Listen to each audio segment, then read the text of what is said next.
Légion d'honneur à l'Elysée pour les 4 héros du train Thalys, 3 Américains et 1 Britannique. La France qui envisage de renforcer les contrôles aléatoires dans les trains. L'UNESCO dénonce le dernier crime de guerre en date de l'État islamique en Syrie, la destruction d'un des principaux temples de Palmyre, site classé au patrimoine mondial.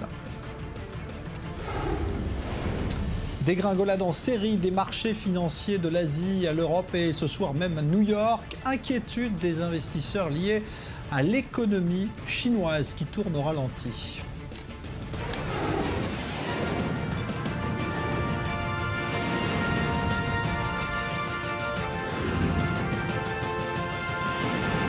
Le Grand Direct avec Jean-Charles Banou.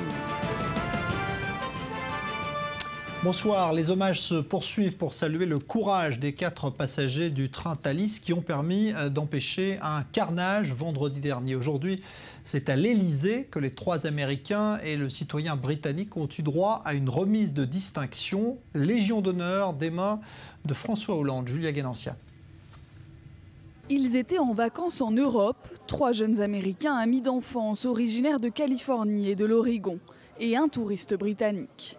Depuis vendredi, ils sont des héros planétaires. Les 4 hommes ont reçu la Légion d'honneur à l'Elysée des mains du président français. Je vous fais chevalier de la Légion d'honneur.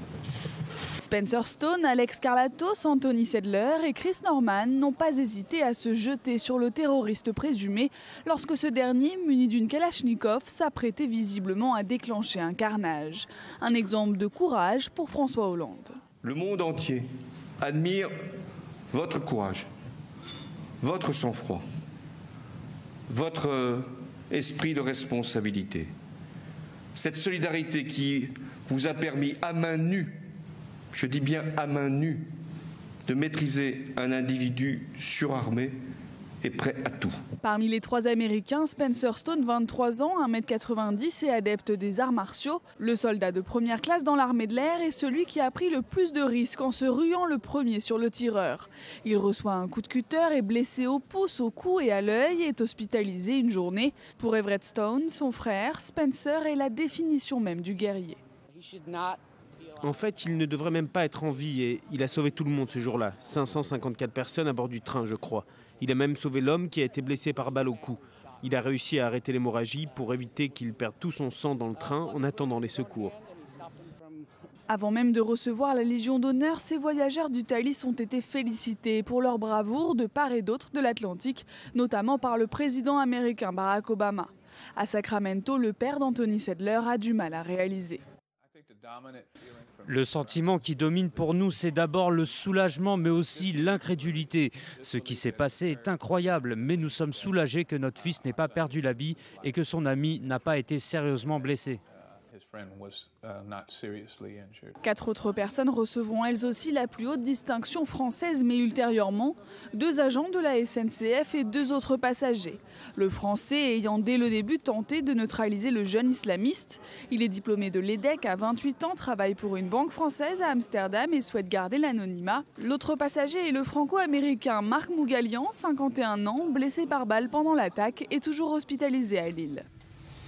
Alors, beaucoup de questions ce soir encore autour donc, de cet attentat qui a été empêché par ces personnes dans le train. On est en ligne avec le sénateur du mouvement Les Républicains, Roger Carucci. Bonsoir.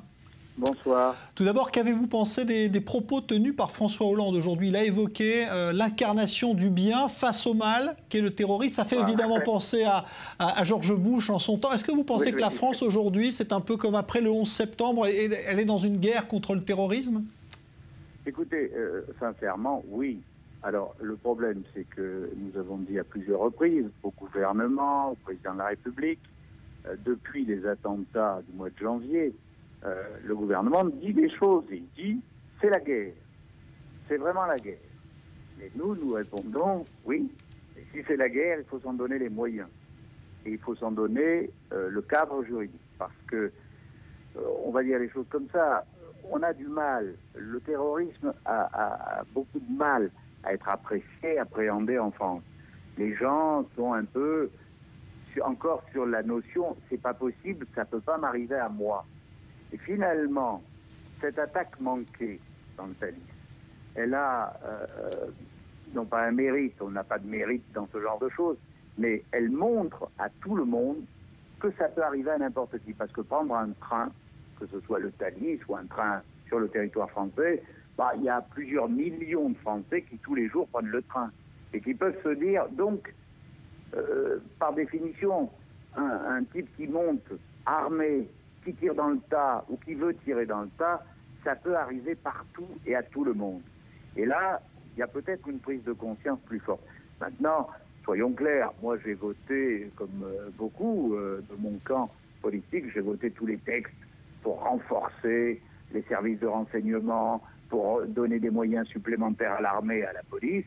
Nous voulons maintenant des résultats. C'est-à-dire que nous disons, nous sommes prêts sur cette affaire-là à dire au gouvernement banco, on vous donne des moyens supplémentaires pour lutter contre les terroristes, mais on veut que vous disiez terroriste. La France, le gouvernement français a mis 24 heures de plus que le gouvernement belge pour dire que ce qui s'était passé dans le Thalys, c'était un acte terroriste. Ça suffit. Il ne faut plus de faux semblants, il ne faut plus de méthodes de vocabulaire pour ne pas dire les choses. La guerre contre le terrorisme, ça doit se conduire avec des moyens supplémentaires. Mais sur cette affaire-là, quand le président de la République dit à ceux qu'il a décorés aujourd'hui, vous êtes l'incarnation du courage, vous êtes l'incarnation du bien, nous sommes d'accord. Bon, et alors il y a aussi Marine Le Pen qui a proposé, elle, ce week-end, d'expulser les étrangers qui feraient l'objet d'une fiche de signalement auprès des services de renseignement français, comme c'était le cas de ce Marocain. Est-ce que vous trouvez qu'elle va trop loin? Je ne sais pas. Moi, je n'ai pas de... je ne suis pas un spécialiste des services de renseignement. Je sais bien que dans mon camp, il y a des débats. Mais je trouve que lorsque quelqu'un est fiché, alors semble-t-il les fameuses fiches S des services de renseignement ont des niveaux. Mais quand vous êtes au maximum, c'est-à-dire dans les 2 ou 3 premiers échelons de ces fiches, c'est-à-dire personnage dangereux, totalement extrémisé, et que vous êtes en plus étranger en n'ayant pas la nationalité française, je ne vois pas pourquoi vous resteriez sur le territoire français. Sincèrement, ou alors on est fou. Et on dit, on sait que vous êtes dangereux, on sait que vous risquez de provoquer des troubles ou un attentat, mais comme on ne vous a pas encore vu l'arme à la main, on va attendre. Non. Si vous n'avez pas la nationalité française, si vous êtes étranger, que vous êtes fiché, moi je ne suis pas hostile pour les plus dangereux. Peut-être pas pour les 2000 ou 3000 qui sont fichés, mais pour les plus dangereux, à ce que l'expulsion se fasse de manière cohérente. Ce qu'a démontré quand même, soyons clairs, l'affaire du Thalys, c'est que nous avons, nous en France, comme d'autres pays européens, renforcé les moyens des services de renseignement. Mais ce que l'on constate, c'est que pour le moment, la concertation, la coordination entre les services de renseignement des pays européens n'est pas encore terrible, parce qu'on voit bien que les services espagnols n'ont pas dit exactement la même chose que les services français, qui n'ont pas dit exactement la même chose que les services allemands.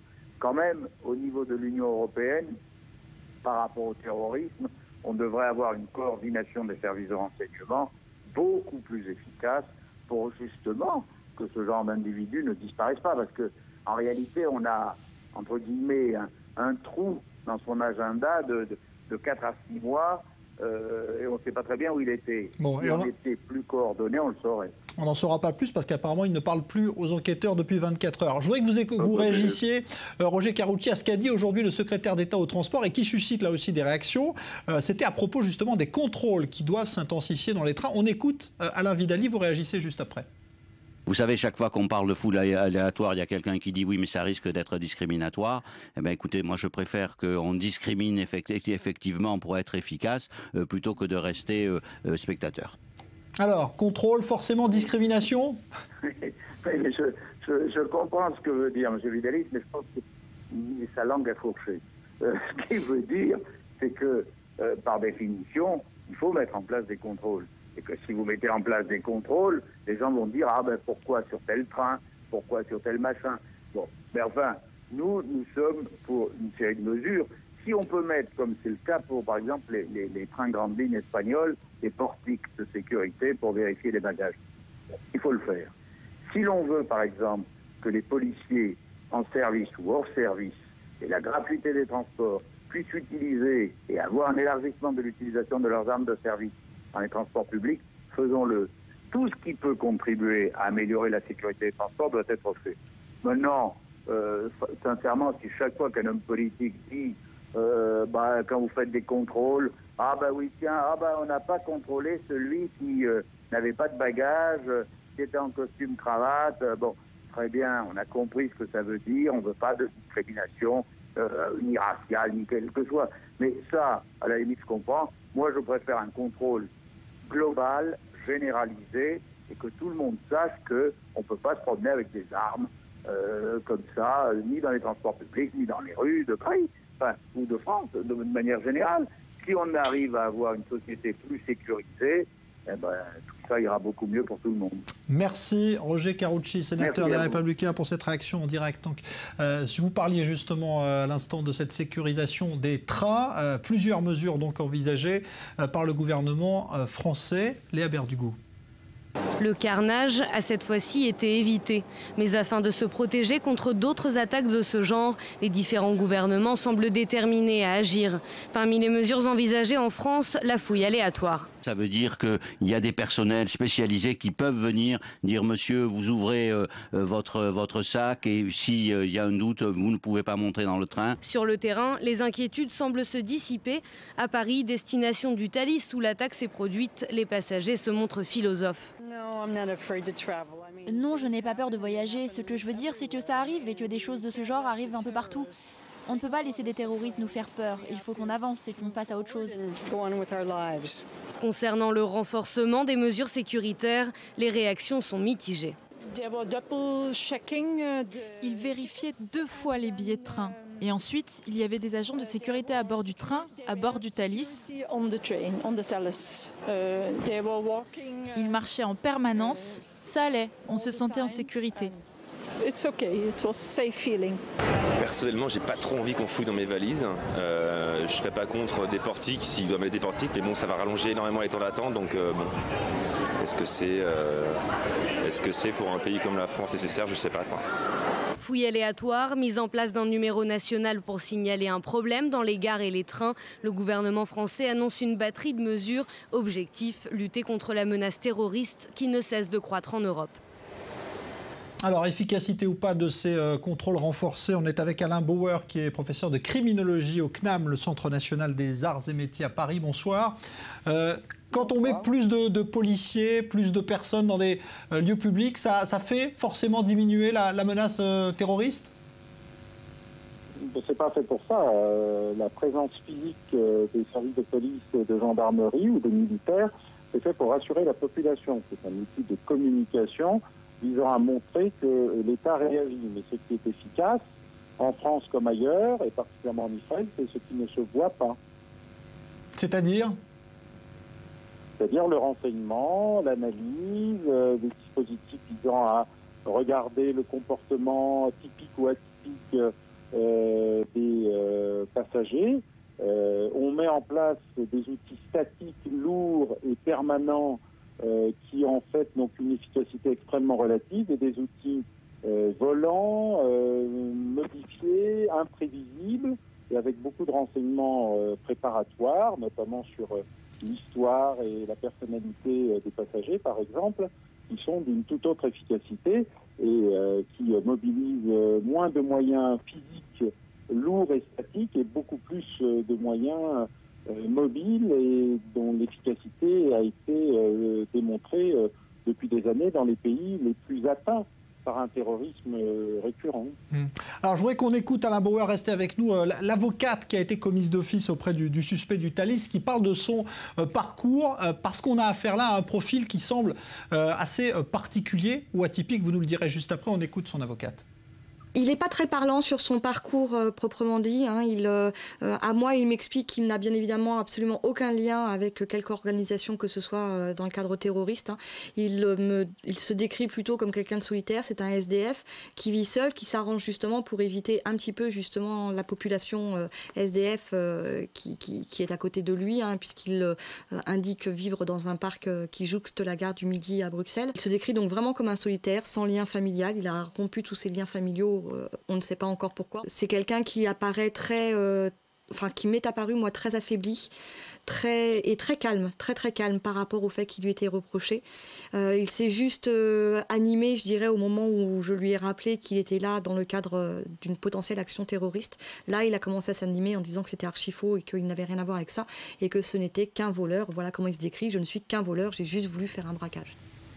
Alors Alain Bauer, est-ce que c'est là le nouveau profil aujourd'hui des terroristes, c'est-à-dire s'isoler et apparaître finalement comme quelqu'un qui est tout seul et pour voir ensuite se faire passer pour un braqueur comme c'est le cas actuellement? Alors on a plusieurs cas effectivement de personnes qui commencent par expliquer qu'ils se sont tirés une balle dans le pied ou qu'ils ne sont que des victimes ou qu'ils ne sont pas au courant et qui changent ensuite au fur et à mesure de l'interrogatoire d'argumentaire, comprenant que c'est une ligne de défense dont le ridicule n'a pas de limite. Il y a des interrogations sur le fait de savoir si c'est un nouveau modèle d'explication ou si c'est juste le niveau du lumpen terroriste, c'est-à-dire du terrorisme de proximité, de basse intensité, peu formé, peu organisé, peu structuré, et qui est là uniquement parce que les opérateurs n'ont plus les moyens de mettre en place des dispositifs aussi performants qu'ils l'avaient été au moment des attentats du World Trade Center en 2001. Pour ma part, je pense que c'est juste une génération, que le terrorisme est devenu pluriel, qu'on avait un terroriste d'État qui est résiduel, un terroriste régionaliste qui est en voie de disparition, et puis des terrorismes nouveaux, hybrides pour certains, comme c'est le cas Al-Mera ou Kouachi Koulibaly, c'est-à-dire des petits criminels qui passent au terrorisme, ou des lumpen qui sortent avec leurs couteaux, leurs hachettes, leurs voitures pour attaquer des gens un peu au hasard dans la rue. Le deuxième élément, c'est que le terrorisme, au départ, fait de la communication et c'est surtout de la communication. Ça nécessite une forte dimension de com et ça nécessite d'identifier à la fois l'ennemi et l'auteur pour qu'il y ait un double impact.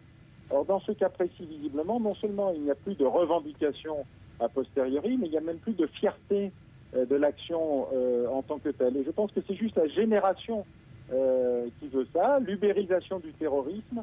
Ça a à peu près le même effet sur les terroristes que sur les conducteurs.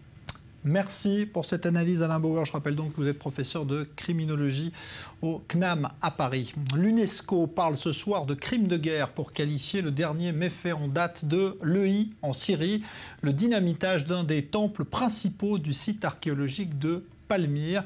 Des destructions qui ont lieu sous les yeux impuissants de la communauté internationale. Océane Nicole.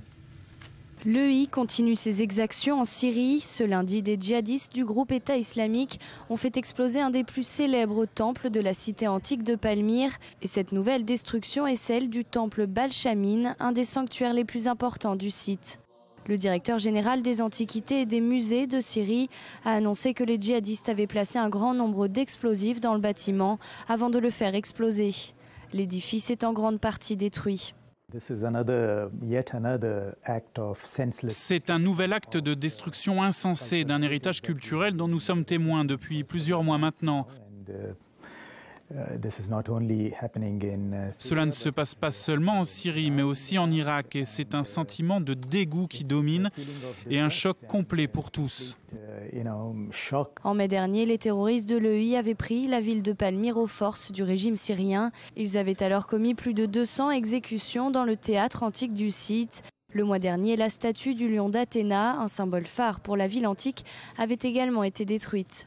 Mais le carnage ne s'était pas arrêté là. L'État islamique avait transformé le musée en tribunal et en prison avant d'assassiner dans ce même lieu l'ancien responsable des antiquités de la ville syrienne. Les terroristes avaient même exposé le corps mutilé en public. L'EI considère en effet les œuvres religieuses pré-islamiques comme de l'idolâtrie, le premier péché dans la religion de l'islam. Depuis le début du conflit syrien il y a 4 ans, plus de 300 sites historiques syriens ont déjà été endommagés par l'État islamique. Cette nouvelle attaque renforce encore davantage les craintes internationales qui assistent impuissantes à la destruction de ce site classé au patrimoine de l'humanité.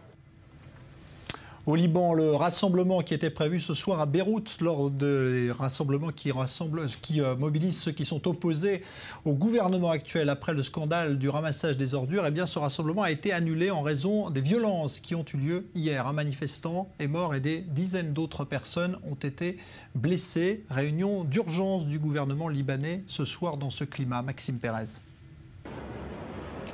Beyrouth portait ce lundi les séquelles des violentes manifestations du week-end.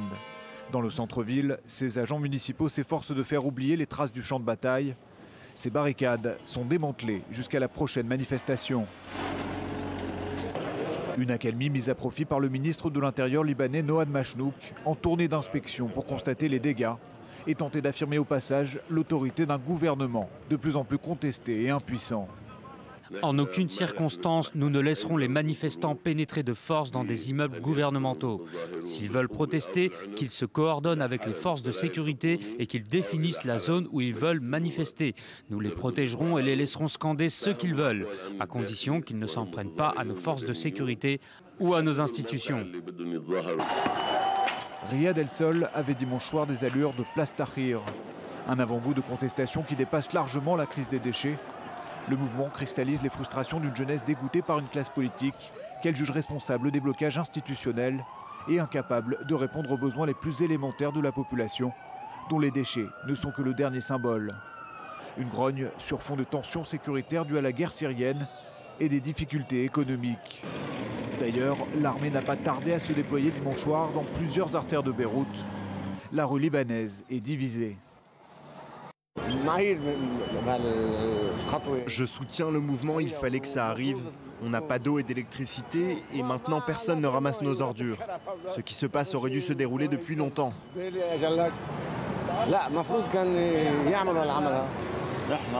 Nous soutenons la population, mais nous sommes contre les fauteurs de troubles qui se joignent aux manifestations et qui commettent ces violences. Notre pays a déjà assez de problèmes. Des jeunes voyous qui seraient arrivés des quartiers sud de Beyrouth sous influence du Hezbollah. Une partie de la presse libanaise pointe un doigt accusateur en direction de l'Iran, suspecté une nouvelle fois de vouloir déstabiliser le pays du Cèdre. Dans le camp du 8 mars pro-occidental, certaines voix agitent le chiffon rouge et mettent en garde contre les risques de nouvelles tensions intercommunautaires. En ligne avec nous, Fabrice Balanche, qui est chercheur au CNRS à l'université de Lyon 2 et spécialiste du Moyen-Orient. Bonsoir. Est-ce que c'est un scandale, cette affaire du ramassage des ordures, qui peut dégénérer en véritable crise politique au Liban, selon vous? Nous sommes dans une crise politique au Liban déjà depuis plusieurs années. Il faut savoir qu'au Liban, il n'y a pas de président de la République depuis 1 an et demi parce que le Parlement ne se réunit pas pour l'élire. Enfin, bon, derrière, on a évidemment Arabie Saoudite et Iran qui bloquent. On a un Parlement qui se prolonge lui-même au prétexte que la crise syrienne rend impossible des élections.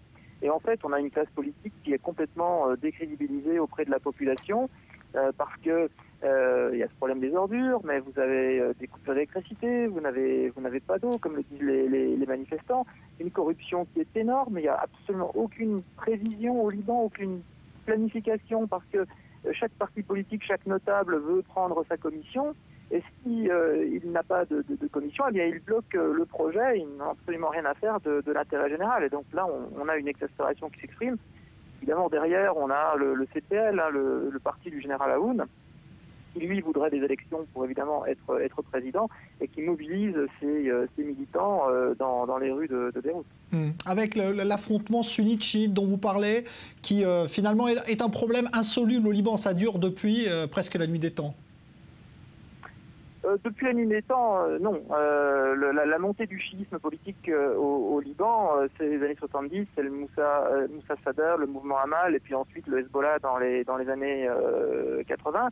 La guerre du Liban, c'était une crise entre chrétiens et musulmans. Mais aujourd'hui, effectivement, on a plutôt un affrontement sunnite-chiite avec les chrétiens qui se partagent plutôt les 3 quarts avec le Hezbollah, derrière Michel Aoun, et puis un petit quart les forces libanaises derrière Hariri. Mais derrière cette crise des ordures, il ne faut pas voir un problème cynique. Hein. Ça, c'est plutôt vraiment un problème socio-économique qui réunit toutes les classes populaires. Mais il est vrai que le parti du général Aoun, supporté par le Hezbollah, est à l'action contre le gouvernement libanais. Merci Fabrice Balanche, spécialiste donc du Moyen-Orient, chercheur à l'université de Lyon 2. L'autre grand titre dans l'actualité aujourd'hui, c'est cette dégringolade en série des marchés financiers. On va en parler tout d'abord avec vous, Johanna Citruc, bonsoir. Bonsoir. Alors on va faire un point tout d'abord parce que la journée a été particulièrement agitée. Oui, toutes les places financières sont actuellement dans le rouge. En Asie, Shanghai a clôturé sur une chute de près de 8,5%. C'est sa plus forte baisse en une seule séance depuis février 2007. Pour Hong Kong, c'est moins 5,17% et moins 4,61% pour la bourse de Tokyo. En Europe, c'est la même tendance. Paris a terminé sur un plongeon de 5,35% après avoir perdu plus de 8% en cours de séance en fin d'après-midi. Pour Londres, c'est moins 4,67%, tout comme pour Berlin qui a lâché en fin de séance 4,70%. À Athènes, c'est une chute vertigineuse de plus de moins 10%, de plus de 10%. Et quant au marché américain, eh bien, eux aussi dégringolent. Quelques minutes après l'ouverture seulement, on notait moins 4,75% pour le Dow Jones, quasiment moins 8% pour le Nasdaq et moins 4,42% pour le S&P 500. Alors, explication pour ce plongeon ? Alors en fait, il y a plusieurs raisons. Il y a notamment la baisse du prix de l'or noir. Aujourd'hui, le baril de pétrole de New York, il est passé sous la barre des $40. C'est son plus bas niveau depuis 6 ans. Quant au baril de Brent, eh bien, il s'échange en ce moment autour de $43, mais il a baissé aujourd'hui également. Et il y a aussi l'incertitude de la Réserve fédérale américaine quant à la remontée de ses taux. Certains misaient sur septembre, mais d'après un document qu'elle a publié en fait en fin de semaine dernière, c'est le compte-rendu, c'est les minutes de la Fed, c'est le compte-rendu de sa politique monétaire. Eh bien, d'après ce document, il pourrait que la remontée de ces taux se fasse plus tard dans l'année, peut-être en décembre, peut-être même l'année suivante. Et puis, il y a surtout la Chine dont la croissance s'essouffle. Ces indicateurs sont de plus en plus mauvais. Le problème, c'est que depuis 10 ans, eh bien, la Chine, c'est le véritable moteur de l'activité mondiale. Pékin, c'est le premier consommateur de matières premières. Pékin achète beaucoup de pétrole. Pékin investit beaucoup d'argent dans les pays émergents, notamment les autres BRICS, donc le Brésil, la Russie, l'Inde et l'Afrique du Sud. Et au final, eh bien, ce ralentissement de la croissance chinoise, ça va impacter énormément de pays dans le monde. Le problème supplémentaire, c'est que ce ralentissement même, eh bien, il est peut-être sous-estimé, puisqu'en Chine, beaucoup d'actions sont détenues par des particuliers, des individus comme vous et moi, sauf que la chute de la bourse, donc on a vu qu'il a beaucoup chuté ces dernières semaines depuis le mois de juin, eh bien, ça pourrait impacter le pouvoir d'achat de ces personnes. C'est donc un véritable cercle vicieux. Écoutez. La crainte est que, dans la mesure où les marchés actions chinois, les acteurs qui dominent sur ces marchés actions chinois, ce sont les ménages chinois, les particuliers chinois, il y a des craintes pour que ça pèse sur la consommation des ménages et donc ça provoque un ralentissement économique beaucoup plus marqué que ce qu'on a vu jusqu'à présent. Voilà, merci Johanna Citruc. On va en reparler dans un instant évidemment parce que c'est un vrai séisme sur les marchés financiers avec des invités, des experts. Donc cette crise financière craque ou pas, explication à venir dans un instant juste après la pause. À tout de suite.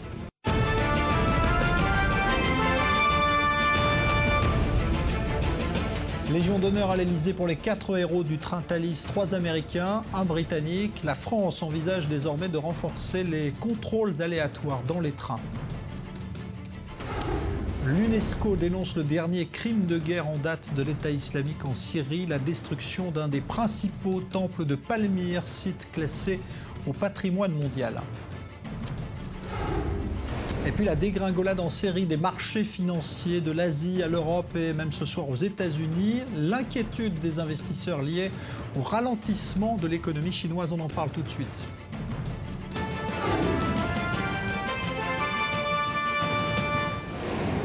Ce sont donc les bourses asiatiques qui ont sonné ce matin le début de ce vent de panique et toutes les autres bourses l'ont répercuté tout au long de cette journée. Baisse de plusieurs pourcents d'indices donc pour notamment les matières premières. On va en reparler dans un instant et tout d'abord le récit de cette journée qui ressemble à un lundi noir. Chloé Demoulin. Lundi noir pour les bourses mondiales. Alors qu'elles avaient déjà dévissé la semaine dernière, les bourses asiatiques ont de nouveau plongé et entraîné dans leur chute les marchés européens. Une dégringolade sur le point de se propager à Wall Street. Moins 8,4% pour Shanghai, sa plus forte baisse depuis 2007. Moins 4,6% pour Tokyo, à son plus bas depuis 6 mois. Et moins 7,5% pour Taïwan, du jamais vu. Dans la foulée, Paris, Londres ou encore Francfort qui s'enfonce à plus de 4%. Les pertes enregistrées sont extrêmement lourdes. Pour les experts, 3 explications. D'abord, la croissance poussive de la zone euro, avec en toile de fond les incertitudes sur l'issue des élections anticipées en Grèce.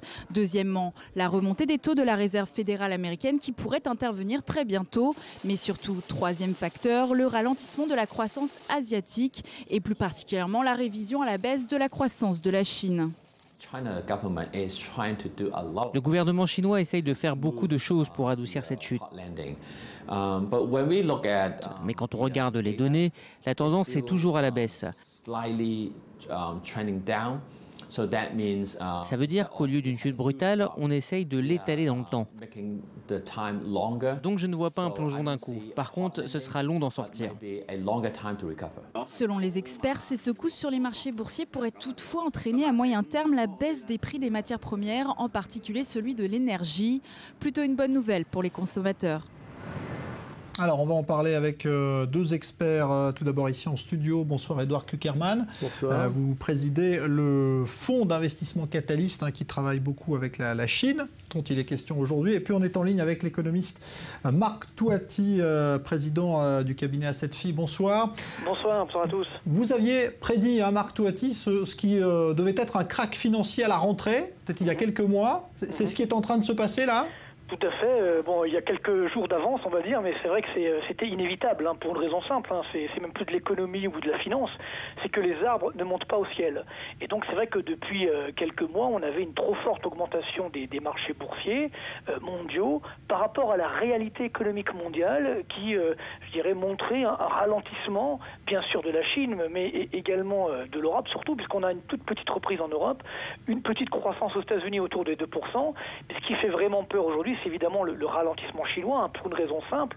Depuis maintenant 10 ans, chaque année, la Chine amène environ 40% de la croissance mondiale à elle seule. Donc on se dit, si demain la locomotive mondiale ralentit, peut-être même plus fortement que prévu, alors à ce moment-là, il y a évidemment des dangers à avoir sur l'économie mondiale, mais également sur les profits, et notamment sur les entreprises cotées en bourse. Donc c'est pourquoi on avait une sorte de bulle jusqu'à présent. Les investisseurs ne voulaient rien voir de mauvais, tout allait bien, la Russie c'était pas grave, la crise grecque non plus, rien n'était grave, et maintenant aujourd'hui on est obligé de revenir vers la réalité, qui n'est pas non plus complètement dramatique, notamment pour la Chine, puisque la Chine a de quoi, je dirais, rebondir, elle a beaucoup de réserves de change, elle est en train d'évaluer sa devise, donc elle pourra redémarrer. Ce qui est beaucoup plus inquiétant, c'est pour les autres pays, notamment l'Europe, puisque aujourd'hui dans la zone euro, on a une croissance très faible, donc très fragile, un chômage toujours très élevé, et on a surtout aucune marge de manœuvre. Ça veut dire qu'en 2008, par exemple, après la faillite de Lehman Brothers, on avait des marges de manœuvre, on a pu faire des plans de relance, baisser les taux d'intérêt, etc. Là, tout ça, on l'a déjà utilisé avec de piètres résultats. Donc c'est ça qui inquiète, c'est de se dire qu'effectivement, demain, on aura un ralentissement de cette croissance mondiale, mais le dindon de la farce, entre guillemets, ce sera l'Europe, parce qu'on le voit aujourd'hui, les Chinois contrôlent leur devise, les Américains aussi arrivent à faire baisser le dollar, et donc c'est l'euro qui remonte, et quand l'euro remonte, évidemment, ça casse le peu de croissance qui reste dans la zone euro. Alors restez avec nous encore un instant, Marc Touati. Je voudrais justement l'avis de Edouard Kuckerman, parce que vous travaillez avec les Chinois beaucoup, qui investissent beaucoup ici en Israël par exemple. Oui. Vous avez l'impression que l'économie chinoise est vraiment au ralenti? On dit qu'elle s'essouffle là depuis, c'est palpable? On parle d'un ralenti, mais on parle quand même d'une croissance de plus de 10%. Ça reste l'économie la plus en croissance sur les pays émergents. On a une situation où aujourd'hui il y a une crise parce il faut se rappeler qu'il y a eu le prix ou l'index boursier chinois a doublé en début 2015. Donc effectivement il y a un ajustement, mais on reste quand même il y a des facteurs qui sont quand même qui indiquent que la croissance va continuer d'être présente. Alors c'est vrai que le gouvernement a décidé d'investir moins dans les infrastructures chinoises et qu'ils attendent beaucoup au niveau de la croissance de la consommation du public.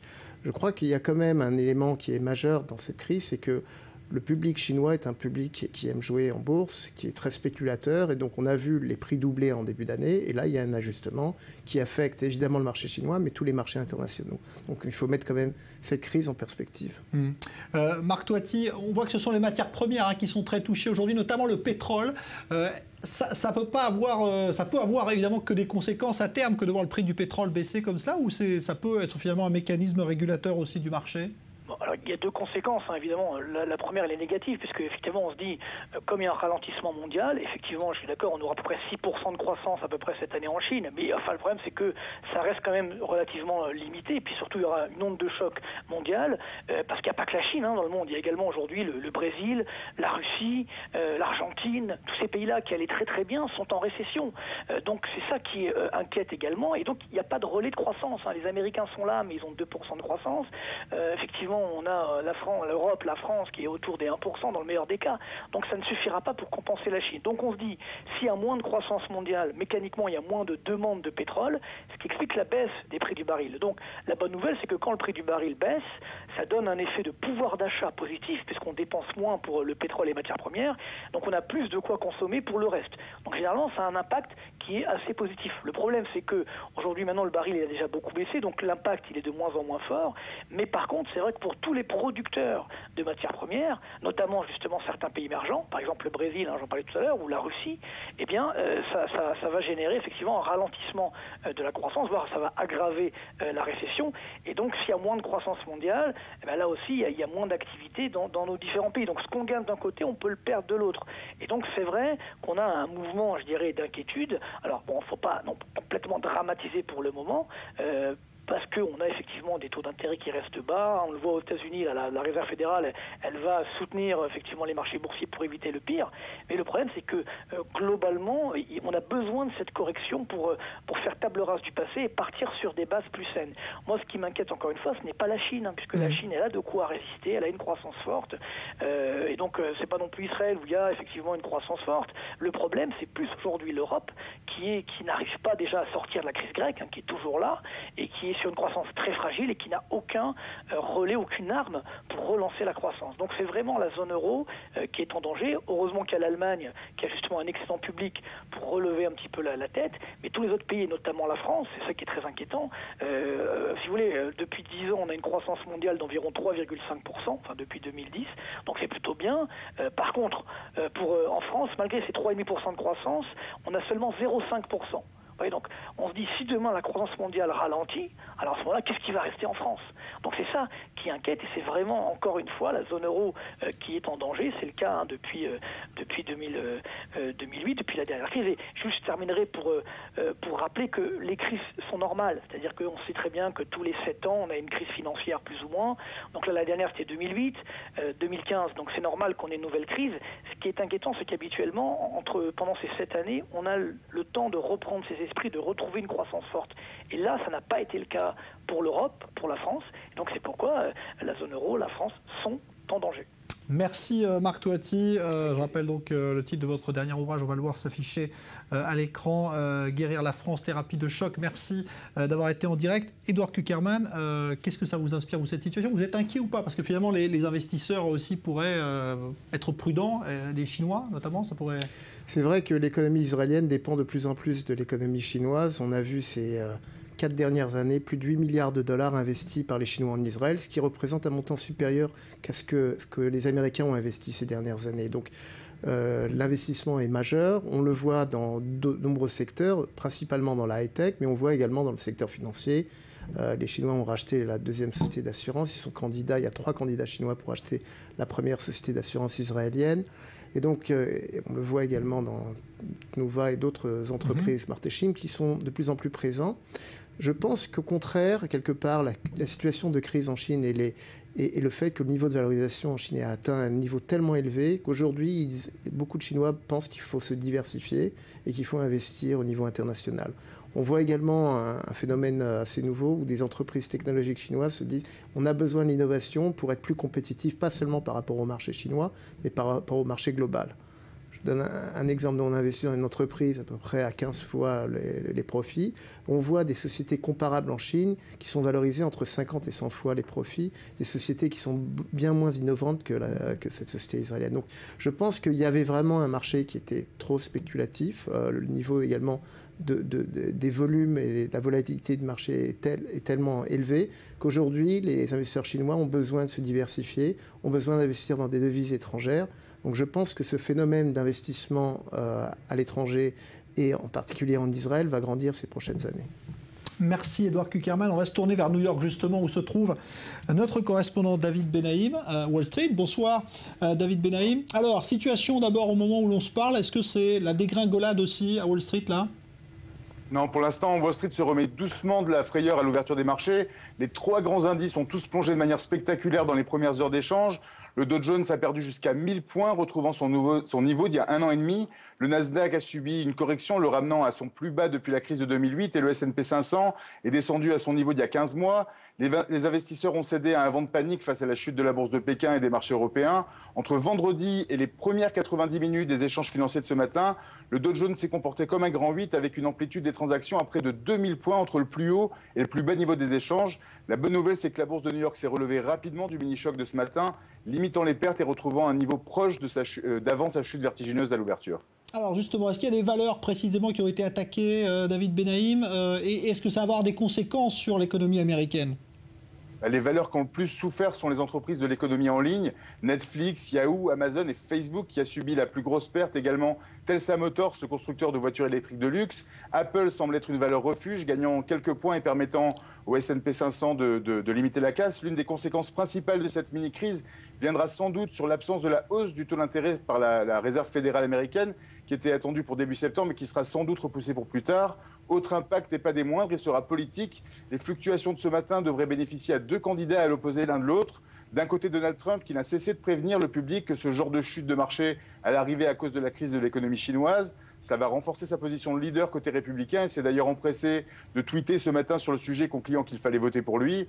En face, côté démocrate, Bernie Sanders, le challenger d'Hillary Clinton, devrait également gagner des points. Il condamne depuis le début de sa campagne la dépendance des Américains sur le diktat de l'économie globale. Pour l'instant, il semble que Wall Street ait limité la casse. Le Dow Jones se redresse avec une baisse de 1,93% à moins de 3 heures de la clôture. Merci David Benaïm, donc correspondant i24 News en direct de New York. On parlait du pétrole qui enregistre donc un nouveau plancher historique. C'est une matière première qui est pourtant privilégiée par de nombreux pays. C'est le cas d'Israël.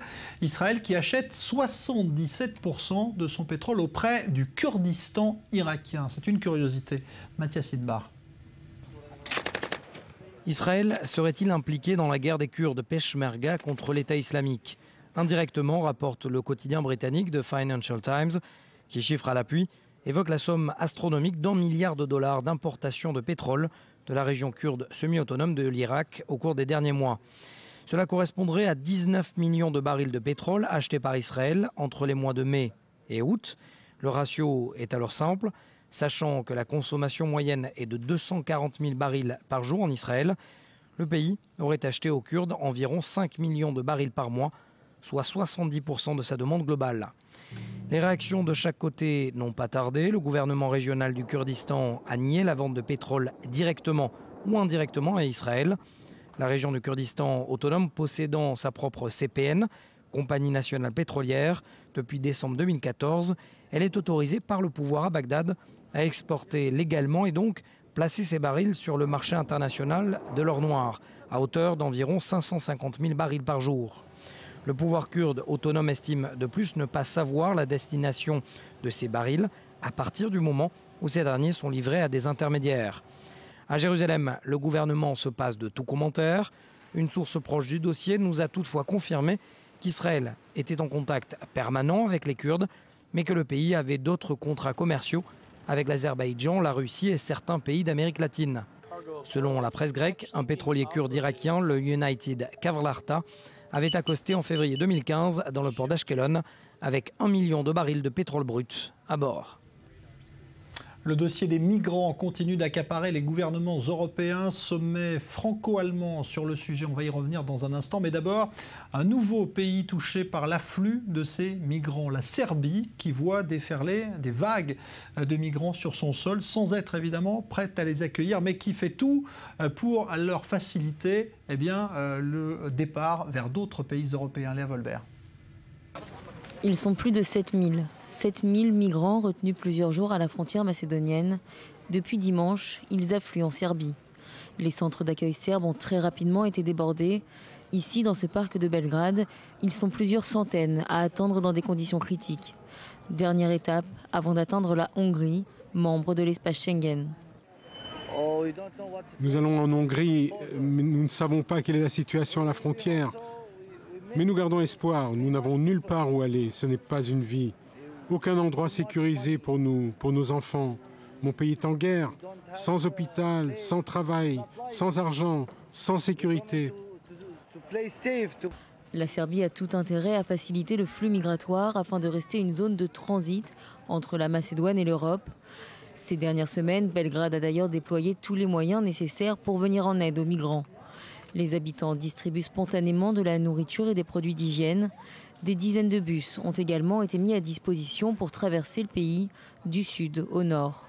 Seulement, la Hongrie anticipe le flux de migrants. Une clôture de 4 mètres de haut et 175 km de long est en construction à la frontière avec la Serbie. Alors, Léa Berdugo, bonsoir. Ce dossier des migrants a mobilisé un sommet franco-allemand ce soir à l'Elysée. Exactement. Et François Hollande et Angela Merkel se sont penchés sur les initiatives à prendre pour faire face à ce qui est considéré comme le pire exode de population depuis la Seconde Guerre mondiale. Alors, la chancelière allemande Angela Merkel en a profité pour condamner des violences abjectes, selon ces termes, qui se sont exprimés en Allemagne à l'encontre des migrants. On l'écoute. Il y a eu des comportements agressifs et xénophobes qui sont inacceptables. C'est écœurant de voir la manière dont des extrémistes de droite et des néo-nazis expriment leur haine. Mais c'est tout aussi scandaleux de voir la façon dont des citoyens allemands et même des familles avec des enfants ont soutenu cela en défilant à leur côté. Alors, Angela Merkel avait été critiquée face à son silence par rapport à ce type de heurts.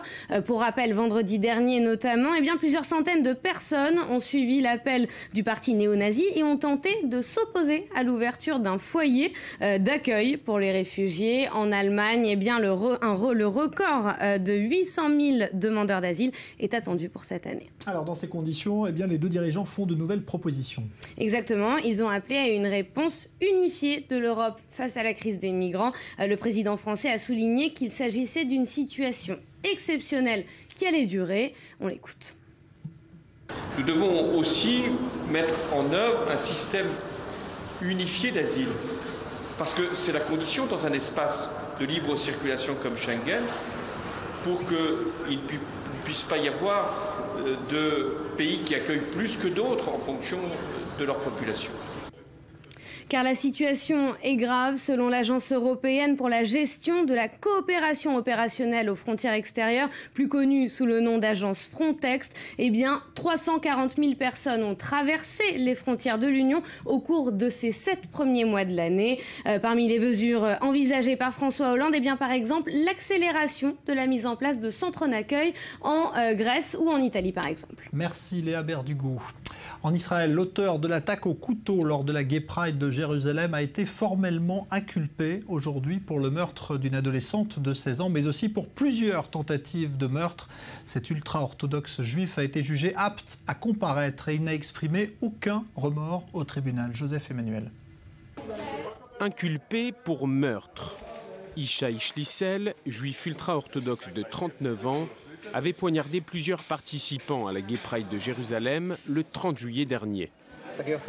L'acte d'inculpation qui a été soumis aujourd'hui est une nouvelle étape dans le combat que mènent les autorités afin de garantir liberté d'expression et droit d'exister à toutes les composantes de la société israélienne, quel que soit leur genre, leur croyance ou leur penchant, sans que des criminels, comme l'accusé, menacent, puissent porter atteinte ou assassinent. Shira Banki, une jeune fille de 16 ans, avait succombé à ses blessures quelques jours après l'attaque. Le Premier ministre lui rendait hommage. L'assassin méprisable a poignardé Shira et 5 autres personnes. Il a essayé de saper les valeurs fondamentales sur lesquelles notre société est construite. L'homme ne semble avoir aucun remords. Il invoque, pour justifier son geste, des raisons divines, voyant dans les participants à la Gay Pride des profanateurs du nom divin.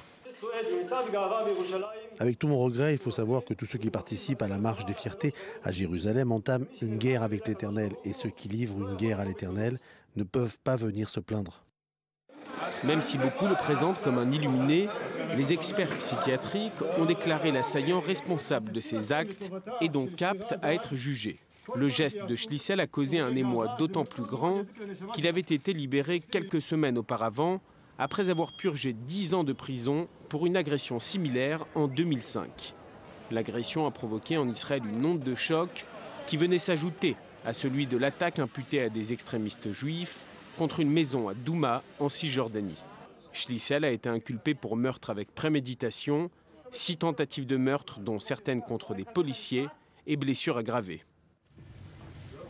En Grande-Bretagne, le bilan du drame lors d'un meeting aérien ce week-end dans le sud du pays s'est encore alourdi aujourd'hui. Au moins 20 morts après la chute d'un avion de la Deuxième Guerre mondiale sur une route très fréquentée. Bilan qui n'est pas encore définitif, annonce la police. Par ailleurs, un pilote suisse a trouvé la mort hier lors d'un autre meeting aérien. Là aussi, collision très spectaculaire en vol entre deux appareils.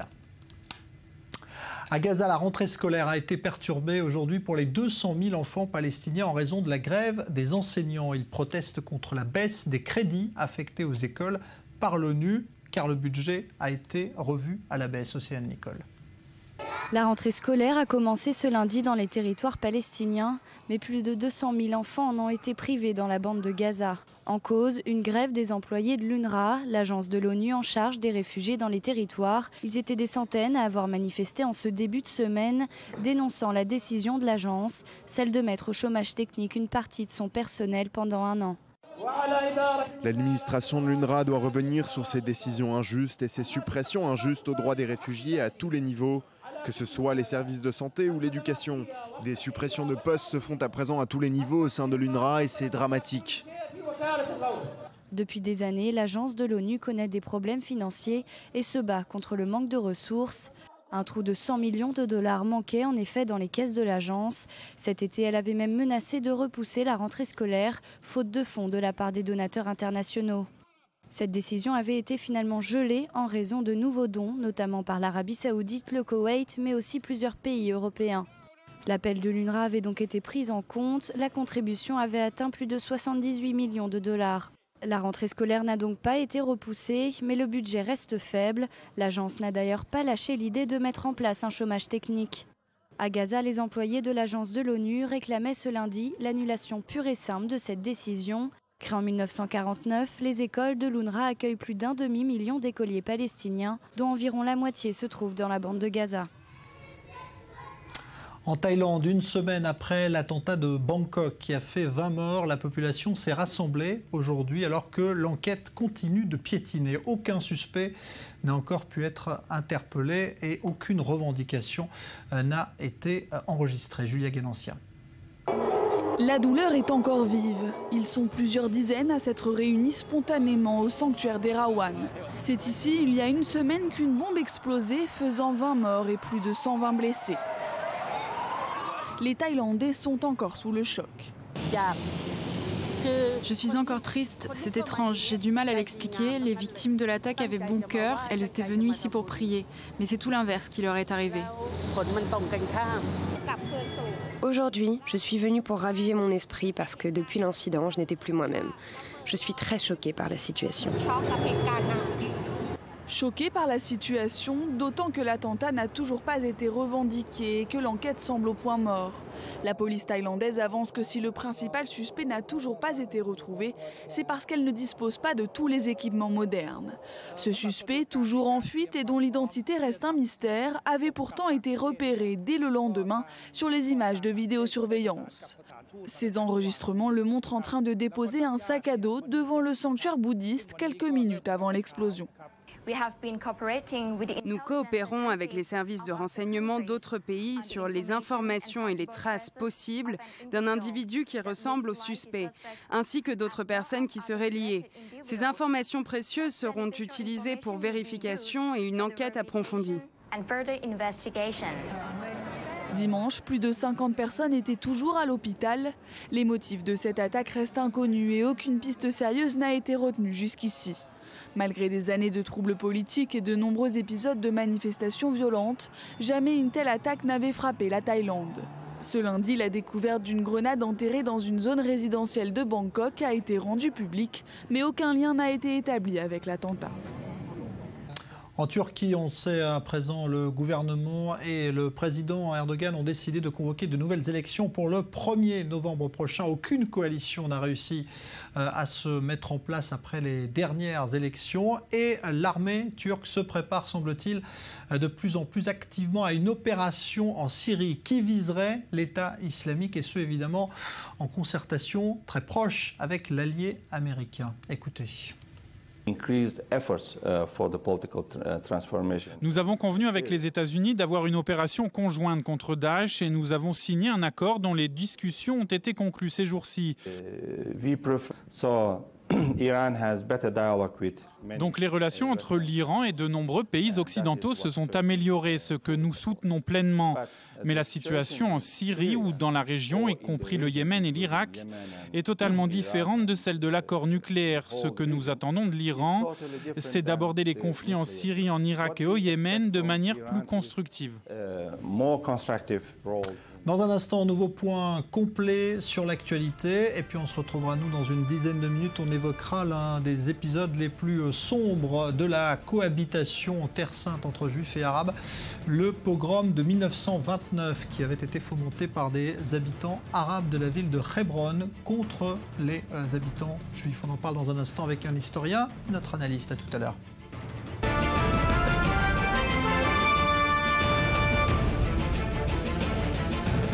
Retour du Grand Direct, c'est aujourd'hui la date anniversaire d'un terrible massacre. Le 24 août 1929, la population arabe de la ville de Hébron, en Cisjordanie, se déchaînait contre les habitants juifs de cette ville. Émeute qui allait se transformer en pogrom, avec donc la mort d'hommes, de femmes et d'enfants sur la base de simples rumeurs. Joseph Emmanuel.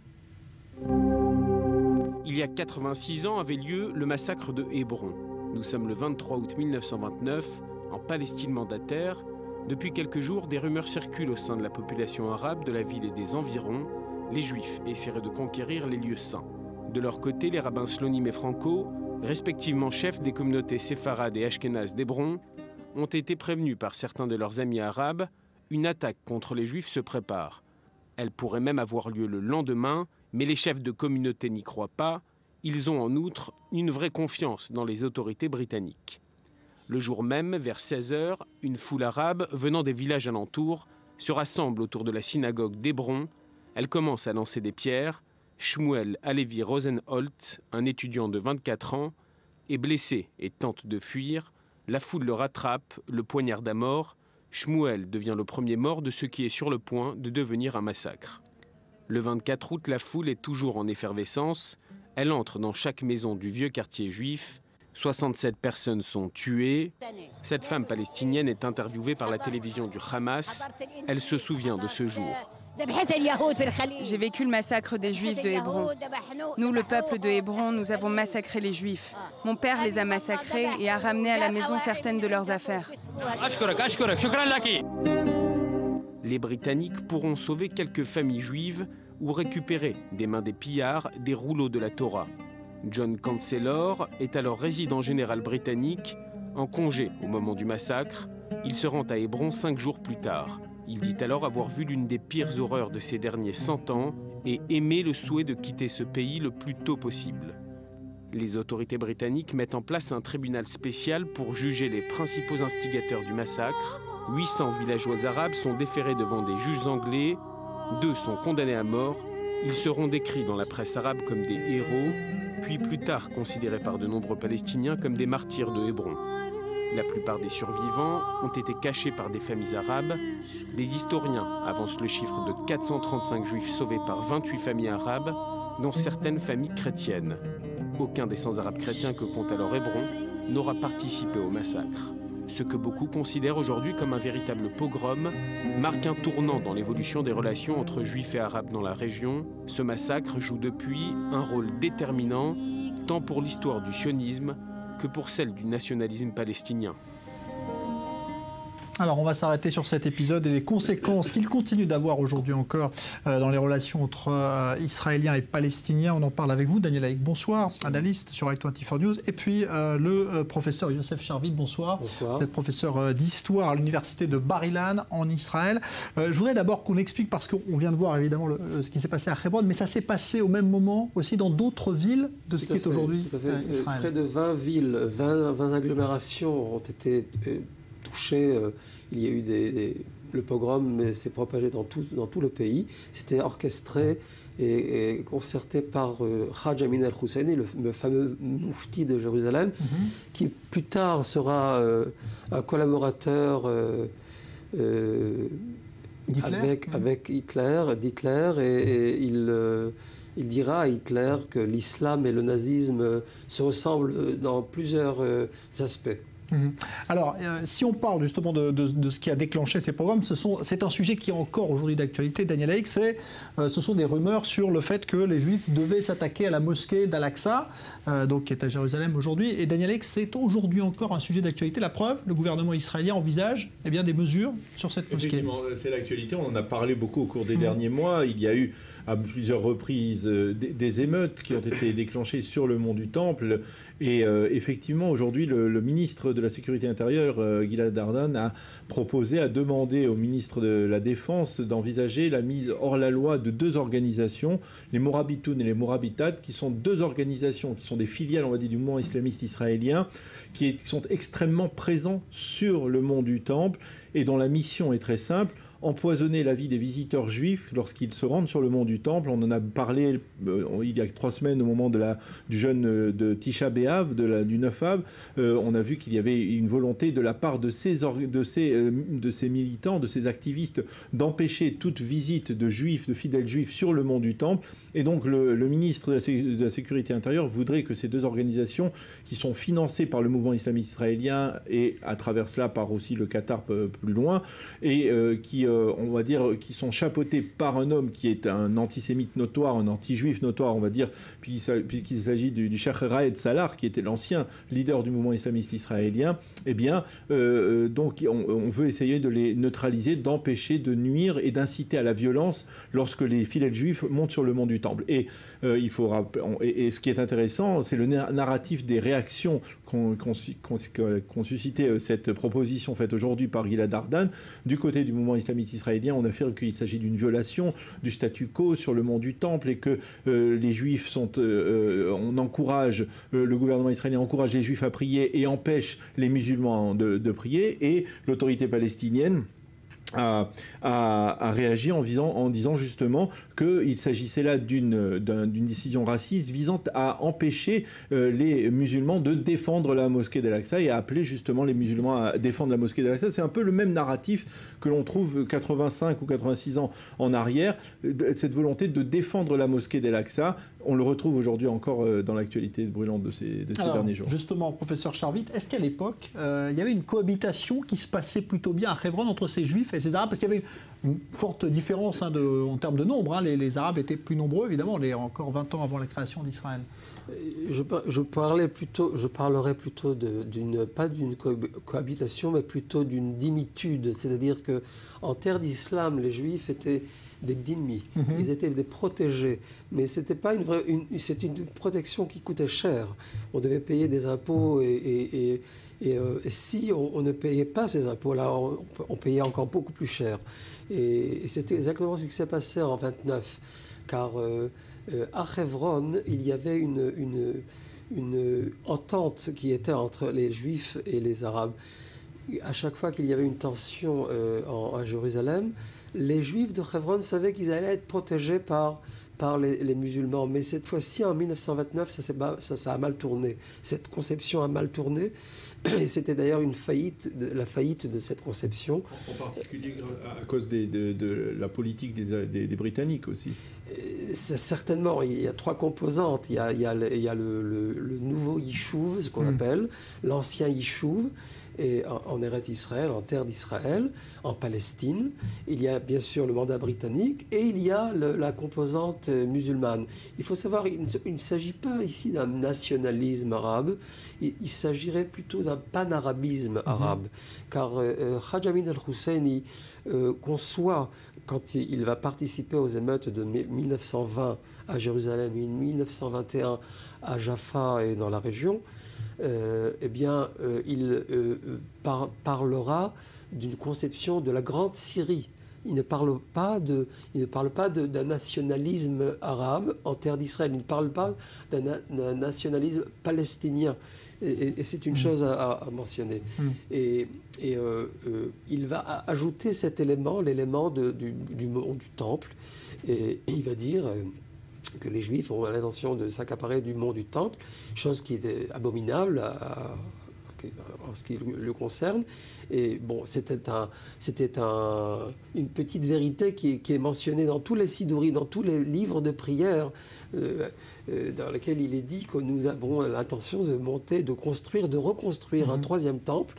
Il y avait 2 temples à Jérusalem, il y a près de 3000 ans et près de 2000 ans.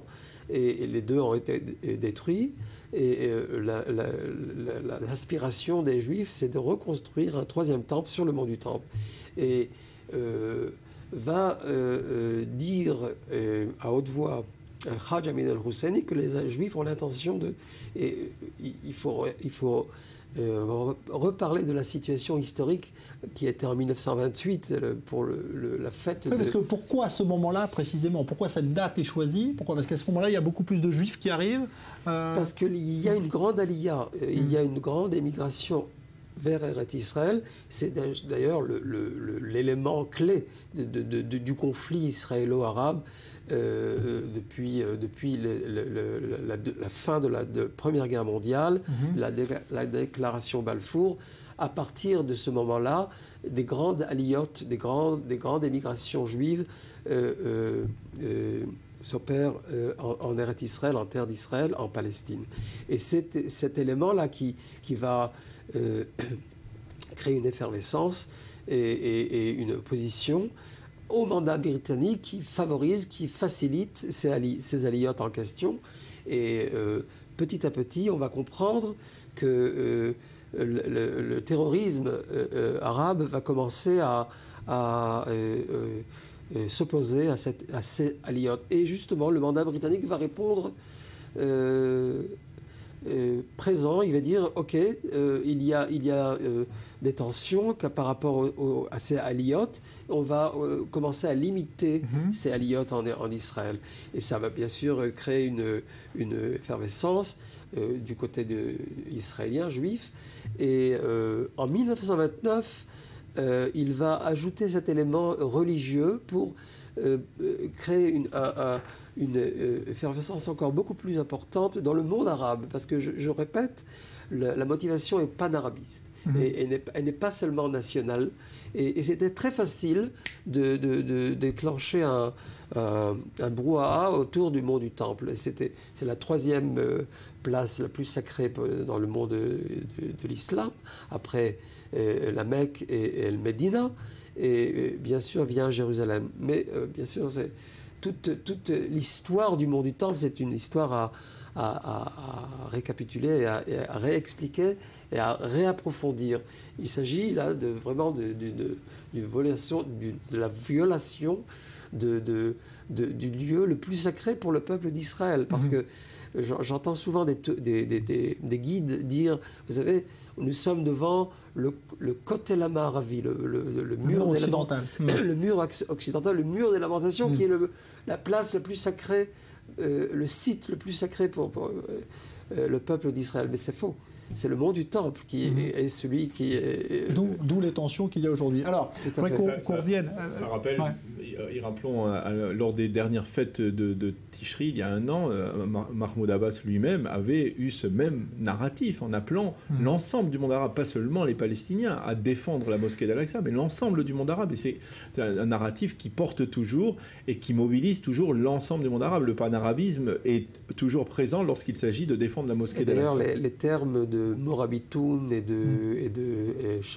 la nation arabe, etc. La Morabitoun, ça veut dire forteresse en arabe, qui veut dire que c'est le nom d'une dynastie médiévale en Afrique du Nord, justement.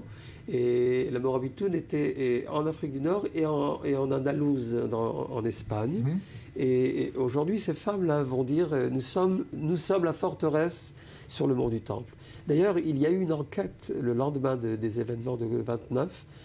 On a enquêté, il y a une commission britannique qui a enquêté ce qui s'est passé sur le mont du Temple, et ils ont parlé avec le grand rabbin d'Israël, qui était le grand rabbin Avraham Yitzhak Cohen Cook. Et celui-ci a dit, écoutez, la vérité n'est pas timide. Je vais vous dire quelle est l'importance du mont du Temple pour le peuple d'Israël. Et il a expliqué, et il a dit que c'est un lieu qui est l'annonciateur de temps très importants de rédemption, pas seulement pour la nation d'Israël, mais pour le monde entier. D'ailleurs, il a dit une chose très intéressante. Il dit que toute personne qui est civilisée sait pertinemment que le mont du Temple appartient au peuple d'Israël. Et le Moufti a dit non, pas du tout. Et au point où on est arrivé à un stade où les autorités israéliennes, juives, ont demandé au Rav Kook comment dire, les vatères, de renoncer au mont du Temple pour qu'il n'y ait pas de problème, qu'il n'y ait pas de difficultés. C'est toujours d'actualité aussi. Alors c'est ça. Et le Rav Kook a dit aucunement, et le Rav Yaakov Meir, même le grand rabbin orthodoxe, le Rav Sonnenfeld, ce sont 3 rabbinim qui ont dit il est impossible de renoncer au mont du Temple. Et c'est pourquoi le mandat britannique, qui respectait les autorités religieuses, ont dit si c'est ça, il n'y aura pas lieu de renoncer au mont du Temple. Alors, il reste très peu de temps, mais je voudrais qu'on dise en quoi cet événement de 1929, on dit qu'il a modifié de manière durable et jusqu'à aujourd'hui encore les relations entre juifs et arabes, entre Israéliens et Palestiniens. La composante sécuritaire devient la composante dominante dans les relations entre les juifs et les arabes. Jusqu'à 29, c'était la composante plutôt sociale et économique qui était la dominante. Celle-ci devient marginale et c'est l'élément sécuritaire qui va devenir primordial. Et la Haganah va devenir le Hetzel et le Hetzel va devenir le groupe Stern. C'est-à-dire que dans le Yishuv, en Eretz Israël, on pense surtout à la sécurité. Les Israéliens, on va dire les futurs Israéliens, organisent une lutte armée justement pour ne plus subir ce genre de pogrom. À partir de ce moment-là, il y a la défense, le fameux Israélien avec le fusil en bandoulière qui défriche les marécages et les kibbutzim.